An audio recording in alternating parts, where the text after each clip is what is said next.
बिस्मिल्लाहिर्रहमानिर्रहीम। अस्सलाम वालेकुम students, welcome to my YouTube channel. तो आज हम स्टार्ट करने वाले हैं calculus by S M Yusuf का चैप्टर नंबर 8 और इस सिलसिले में हम शुरू करेंगे आज 8.11। 8.11 को स्टार्ट करने से पहले मैं आपको बता दूं कि स्फेयर के ये जो एक्सरसाइज है ये सारी की सारी स्फेयर के बारे में है। तो आपको सबसे पहले स्फेयर का पता होना चाहिए। तो स्फेयर आपको पता है कि 3 डायमेंशनल शेप होती है, इसमें जो 3 एक्सिस होते हैं एक्स, वाई और जी। इसके अलावा ये स्पेस में बनती हैं और जो है ये आपके पास 3 डायमेंशनल शेप होती है। तो इसकी डेफिनेशन देख लेते हैं। The set of all points in space that is equi distance from a fix point, उन तमाम सेट पॉइंट्स का सेट जो कि इक्वी डिस्टेंस हो from a fix point is called sphere, उसमें हम बोलते हैं स्फेयर।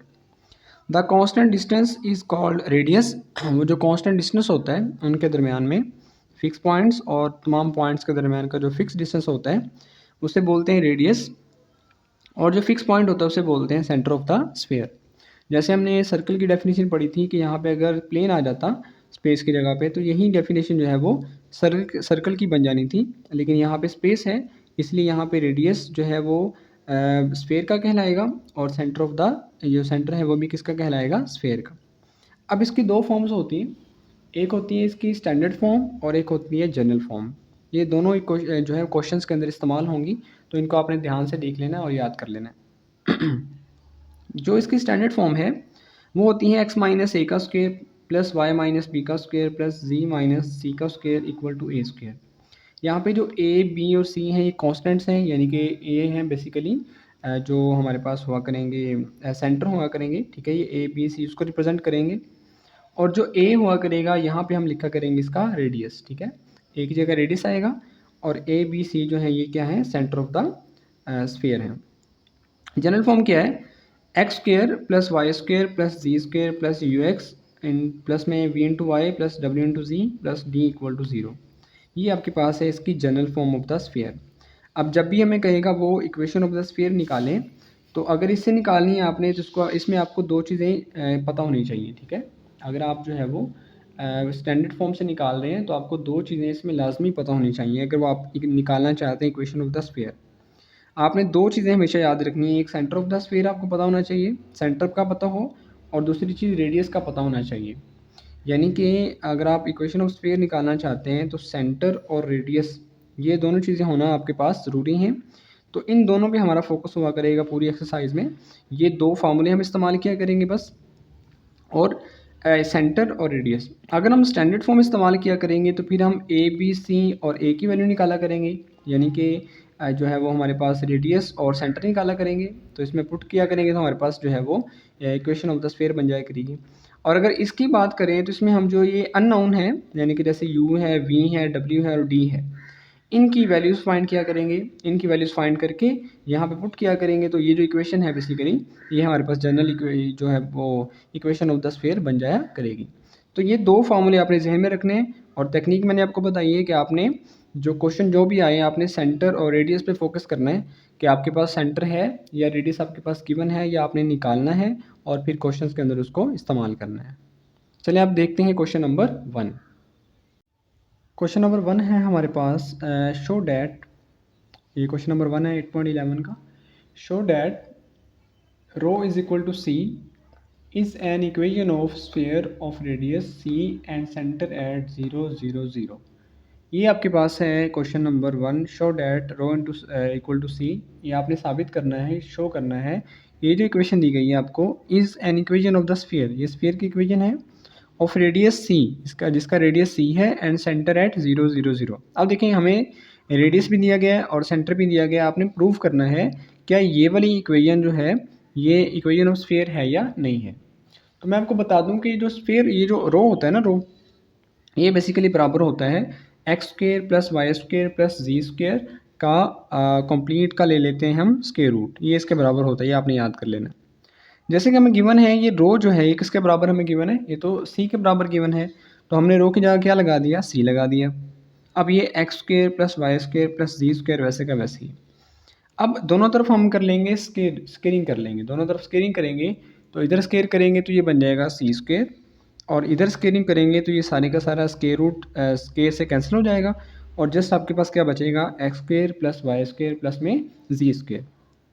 आगे देखते हैं, तो मैंने इस सी स्क्वेयर को बाद में लिख दिया यहाँ पे, और x square plus y square plus c square को भी मैंने पहले लिख दिया, यानी कि इसको इधर लिख दिया है और इसको इधर लिख दिया। अब ये आपके पास इक्वेशन ऑफ स्फीयर आ चुकी है। अगर हम इसको थोड़ा अरेंज करके लिख लें, तो ये x है जिसको मैं लिख लेता हूँ x माइनस जीरो का होल स्क्वेयर, ये y है तो मैं इसको लिख लेता हूँ y माइनस जीरो का होल स्क्वेयर, और ये z है तो इसको लिखा जा सकता है z माइनस जीरो का होल स्क्वेयर, और ये आ गया c स्क्वेयर।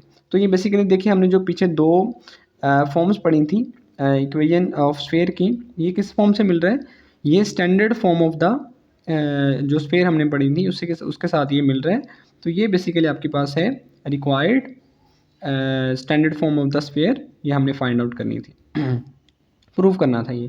अब देखें ये which is the required equation of sphere with centre at, देखो इसके सेंटर क्या है, मैंने आपको बताया था वहाँ पे जो ए बी सी था वो सेंटर थे, तो यहाँ पे 0 0 0 ये सेंटर आ गया, एंड रेडियस एट सी, यहाँ पे जो ए का स्क्वायर वहाँ पे लिखा हुआ था, तो यहाँ पे ए की जगह पे सी आ रहा है, तो यहाँ पे जो रेडियस इसका क्या आएगा, सी आएगा। तो ये था हमारे पास क्वेश्चन नंबर 1। चलिए अब हम देखते हैं क्वेश्चन नंबर 2। क्वेश्चन नंबर 2 की स्टेटमेंट ये है, फाइंड इक्वेशन ऑफ स्फीयर। हमने जो है वो इक्वेशन ऑफ स्फीयर फाइंड करनी है, whose centre is on y axis, जिसका सेंटर जो है वो वाई एक्सिस पर है, which passes through the points, जो इन पॉइंट्स से गुजरता है 0 2 2 एंड 4 0 0। अगर आप बुक सामने रखें तो क्वेश्चन की स्टेटमेंट को ध्यान से पढ़ लिया करें। फाइंड इक्वेशन ऑफ स्फीयर, आपने इक्वेशन ऑफ स्फीयर ही फाइंड करनी है। Whose centre is on y axis, जिसका सेंटर जो है वो वाई एक्सिस पर है, and passes through the points 0 2 2 and 4 0 0, जो कि इन पॉइंट्स जो है वो गुजरता है।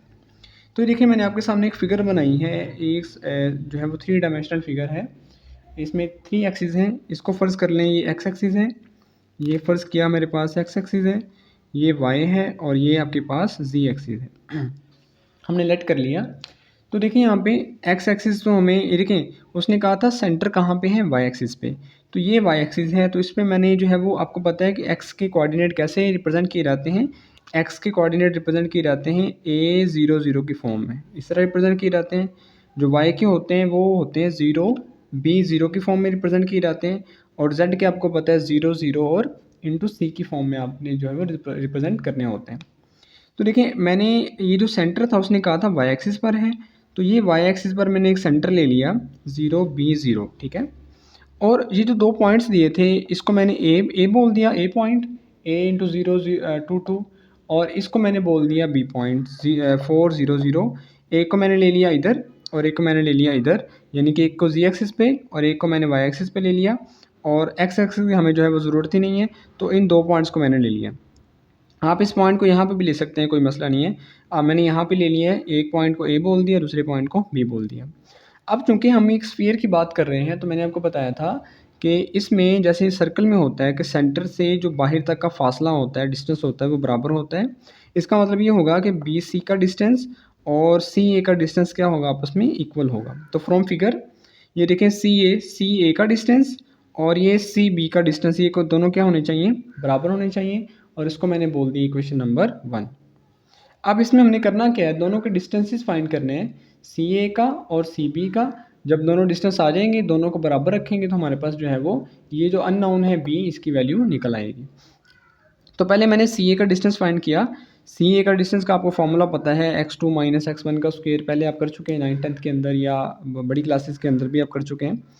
तो ये देखें जब आप 0 में 0 निकालेंगे तो 0 आएगा, तो 0 का स्क्वायर आएगा, 0 का स्क्वायर 0 ही होता है। फिर आएगा 2 माइनस बी का स्क्वायर, 2 माइनस बी का स्क्वायर आ गया। फिर आएगा 2 माइनस 0 का स्क्वायर, 2 माइनस 0 करेंगे तो आपके पास 2 आएगा, तो 2 का स्क्वायर लिख दिया मैंने। ये 0 वैसे का वैसे ही आ जाएगा। 2 माइनस ये मैंने स्क्वायर ओपन कर दिया है, 2 का स्क्वायर 4, बी का स्क्वायर बी स्क्वायर, माइनस में 2 ए भी होता है, तो 2 2 4 हो जाएगा, 4 बी बन जाएगा, और 2 का स्क्वायर करेंगे तो 4। अब ये देखिए ज़रा, ये सी ए का इसको थोड़ा सा और सोल्व कर लें। बी स्क्वायर को पहले लिख लिया, 4 और 4 8 हो गए, और ये माइनस का 4b। अब इसी तरह से हमने सी बी निकालना है, ये मैंने सी ए निकाला था, अब निकालते हैं सी बी। तो सी बी निकालने के लिए देखें ज़रा, 4 माइनस 0 करेंगे तो 4 आएगा, तो ये देखें 4 का स्क्वायर, ठीक है। इसी तरह से अगर आप 0 माइनस बी करेंगे तो बी स्क्वायर आएगा, तो यहाँ देखें बी स्क्वायर आ गया। 0 माइनस 0 करेंगे 0 आएगा, 0 का स्क्वायर आ गया। 4 का स्क्वायर 16 होता है, और ये बी स्क्वायर वैसे का वैसे ही। तो ये सी ए आ गया और ये सी बी आ गया, दोनों को हम पुट कर देंगे क्वेश्चन नंबर 1 के अंदर, यानी दोनों को बराबर रख लेंगे। तो जैसे हम इसको बराबर रखेंगे, देखें ज़रा, पुट इन 1, ये मैंने एक तरफ उसका सी ए का लिख दिया और दूसरी तरफ सी बी का लिख दिया। ये जब आप दोनों तरफ स्केयर करेंगे तो ये जो स्केयर रूट हैं ये क्या हो जाएंगे, आपस में कैंसिल आउट हो जाएंगे। यहाँ बचेगा B square minus 4b plus 8 और आगे बचेगा 16 प्लस बी स्क्वायर। अब आगे देखें तो ये -4b, ये बी स्क्वायर और ये बी स्क्वायर, ये प्लस का इधर आएगा तो माइनस का हो जाएगा। ये बी स्क्वायर और ये बी स्क्वायर क्या हो जाएंगे, आपस में कैंसिल आउट हो जाएंगे। ये बी स्क्वायर और ये बी स्क्वायर हो जाएंगे आपस में कैंसिल आउट। ये बचेगा आपके पास -4b प्लस में 8 और ये प्लस का 16 है, यहाँ पे इधर आएगा तो ये हो जाएगा माइनस का 16। अब ये जो है माइनस का 16 में से 8 माइनस करेंगे तो माइनस का 8 बचेगा, -8 है इधर आके +8 हो जाएगा और ये -4 यहाँ पे मल्टीप्लाई हो रहा है, इधर आके डिवाइड होगा। तो आपके पास आंसर निकल के आएगा b इज़ इक्वल टू -2, 4 2 कितना हो जाएगा 8, 4 1 4 4 2 8, तो ये आपके पास कितना आएगा -2 आ जाएगा। अब ये b की वैल्यू आई है -2, तो ये सेंटर देखें ज़रा, सेंटर की value c is equal to c into 0 b 0।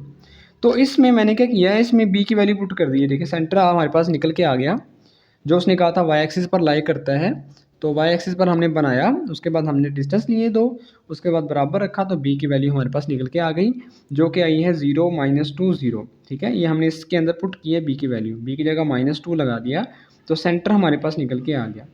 अब आपको पता है कि इक्वेशन फाइंड करने के लिए, इक्वेशन ऑफ स्फीयर फाइंड करने के लिए हमें दो चीज़ें चाहिए होती हैं, एक सेंटर चाहिए होता है और एक रेडियस चाहिए होता है। तो हमने सेंटर तो निकाल लिया, अब बात करते हैं रेडियस की।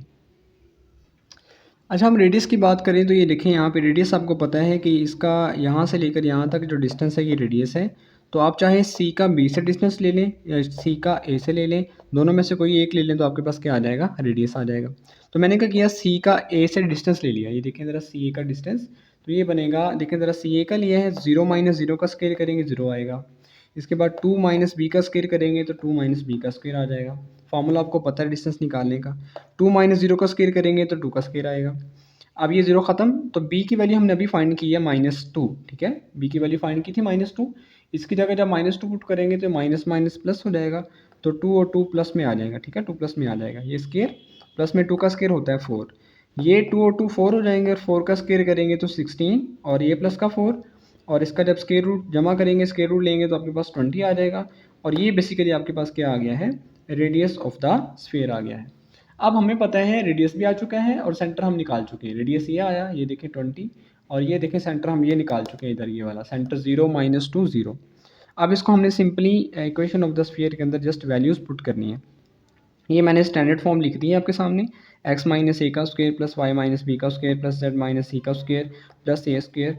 ठीक है, तो अब आप इसको आगे करेंगे तो ये देखें, इसमें जस्ट वैल्यूज़ पुट करेंगे हम, x - a की जगह क्या लगाएंगे 0। ठीक है, ये देखें a की जगह क्या लगाएंगे 0, प्लस में b की जगह यहाँ पे लगाएंगे -2, तो माइनस माइनस हो जाएगा प्लस। ठीक है, z माइनस, ये देखिए 0 है यहाँ पे c की जगह पे, तो यहाँ पे 0 पुट करेंगे, और a यहाँ पे रेडियस है, a यहाँ पे क्या है, रेडियस है, तो a की जगह हम लगाएंगे 20 का स्क्वायर रूट, ये देखिए 20 का स्क्वायर रूट और ऊपर क्या आ गया स्क्वायर। अब ये तो बचेगा एक्स स्क्वायर, ये बचेगा, इसका फॉर्मूला ओपन कर दिया, ये y का स्क्वायर प्लस में 2 का स्क्वायर करेंगे 4, 2ab करेंगे 4y आ जाएगा, ये जी स्क्वायर आ जाएगा, और ये आपस में कैंसिल आउट हो जाएंगे, ये और ये, यहाँ पे 20 आ जाएगा। इसको थोड़ा सा आगे करेंगे तो ये देखें ज़रा, यहाँ पे 20 प्लस हो रहा था, इधर आ क्या हो जाएगा minus, x square plus y square plus z square plus 4y plus 4 इधर लिख लिया, -20 में 4 निकलेगा तो माइनस का 16 आएगा। और ये है बेसिकली आपके पास इक्वेशन ऑफ द स्फीयर, जो कि हमने फाइंड आउट करनी थी क्वेश्चन नंबर 2 में। तो ये था हमारे पास क्वेश्चन नंबर 2।